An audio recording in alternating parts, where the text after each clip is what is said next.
Okay, another progress update here. So just finished installing Archive Garage 52-inch leaf springs here. These are supposed to be a 3-inch lift. Also got the 5-inch adapters there to bring that down. And then their full Archive Garage front box hanger. And for my application here, so this is a first gen Cummins chassis. I've moved mine all the way up here because I need to push the axle as far forward as possible. Supposedly that's supposed to be an inch, but we'll see here. So these are a 3-inch, and I just took out the 4-inch Skyjacker springs, which are over there. So, but we could drop more than an inch. This is all just temporary in at the moment. So, not much I could do. I still have my brackets to move the axle forward if I need be. But once I put the body pieces all back on, see where everything sits. But these springs should ride a lot nicer. Supposedly a lot more travel. Just got everything just kind of hanging in here. Haven't bolted it all up yet just because I might have to take it back out. Okay, we got the Hydro Boost unit in. Just waiting to get 2 more lines flared here. So I just got this one, which will go into here. So increase the brake line pressures. This one's already run, but for my hoses here, I just got this sitting in here. But I think I'm gonna go get new hoses made, because with this, every time I put the original Dodge power steering Hydro Boost lines on, I'm gonna have way too much line. So just gonna get all the fittings, hook it all up with new lines in here, throttle cables in. I was working on a fuel shut off here. I did buy a cable, but it's gonna be a pain in the ass. So catch can, so I got the aftermarket billet cover on here. So I ran those lines up, goes into the catch can. Got the steering box in this 2-wheel drive location here. We do have the crossover steering, which will go in next now. Steering column is in. That is all in there, nice and tight. Got this adapter, put this up to here, so that is in. Did kill mat. Pretty impressed with this stuff. Went on nicely. It's cheaper than Dynamat, and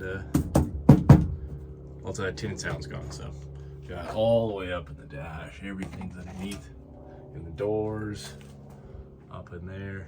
Anywhere I can find a spot, put it in. So got the 4-wheel drive shifter linkage in there.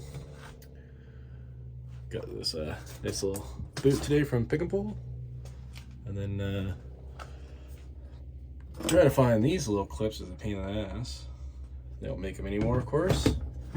So went down to Pick and Pull, and was going to put the original pedal back in here, but I'm thinking this might actually work nicer, which I just took out of a Dakota this morning. So we'll see. I'm gonna play around with that. Just gotta connect the clutch pedal, get the slave cylinder all set up, brakes there. Got my little kick panels, they're all painted up. And then the door panels, I'll do proper paint. Those were just quick spray bomb. And then we'll get carpet in here. I do have all the headliner pieces. Just found actually these trim pieces, which are almost impossible to find, but luckily somebody local had them. So now I can put the headliner in, get the rear window in, toss the seats in. So that's that. And then actually got my little rubber grommet here, and then just next week I'll have the filler neck, an original one. So I just took the fuel tank out, but the filler neck's going to go in here. I'm gonna have to jimmy up something to go over to here, and I might have to drill a hole through here. This one, the tank is right there. So we'll see. But, and then for all those boxing or rail braces, you have to drill right through them, and then it should go into the tank. And then, yeah, so that's that. Let's get that other brake line. All the brake lines will be done. I'll get the fuel lines. And next up, I got a 60-inch Chevy leaf springs of 01 or 2017 GMC Safari. They all share the same springs, but they're a 60-inch leaf spring. And then with the Archive Garage hangers for the 63-inch Chevy springs. So I'm gonna drill those in.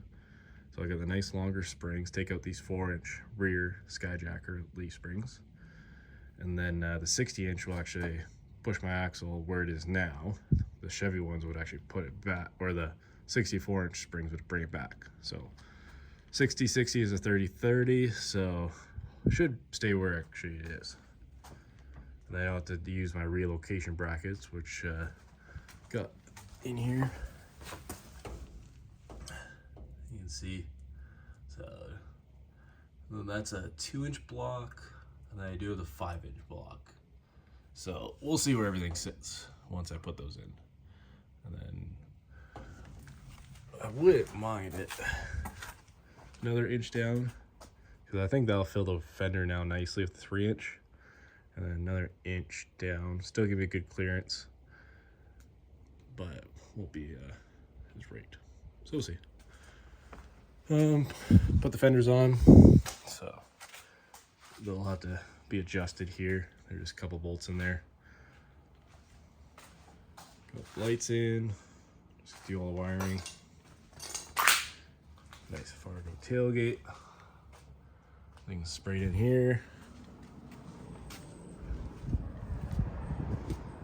So lots of just tedious little things here.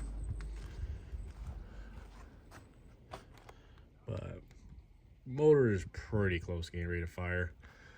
Gonna have to really think of how I'm gonna do a 90 down into there to get the lower coolant hose in. So that's gonna be fun. And then the fan. Actually got the rad is actually all in now, so I got drilled 2 extra bolts, got these little brackets in here, which I just need to paint. I'm thinking I'm gonna paint the rad black. Everything else it's too shiny, so we'll paint this black. And then yeah, so that sits in there, and then just the right amount of clearance. So hopefully I can get away with this electric fan. Otherwise, if I have to bring back the original fan, we're gonna have to figure something out. But hopefully I can make that work. And yeah, all the fuel lines, everything's plumbed. Throttle cable, so new master cylinder. But yeah, just get these lines cleaned up, brake lines in. Oh, and then the battery. So you can see right there. So I got the battery tray in. So battery will be tucked up, nice and clean, and then right to the starter, which would be great. And yeah. Put a couple grounds on the block, and she's gonna be close to firing. But I want to run my cable again for the manual fuel on, fuel off. The cable is super stiff and wasn't work. It's not the nicest to work with. Hopefully, I can run something like this. Trisha Jack, should just grab a throttle cable. But yeah, that's where we're at. So stay tuned. We'll get more updates here. Give a shout out to Archive Garage, their leaf springs, and actually all the products they make are nice and quality. This would actually be for a 1st gen mount. I just trimmed it for mine. But this is a 90s Dodge chassis. Everything works. Just retrofitted this on. So this is a 57 Fargo Power Wagon.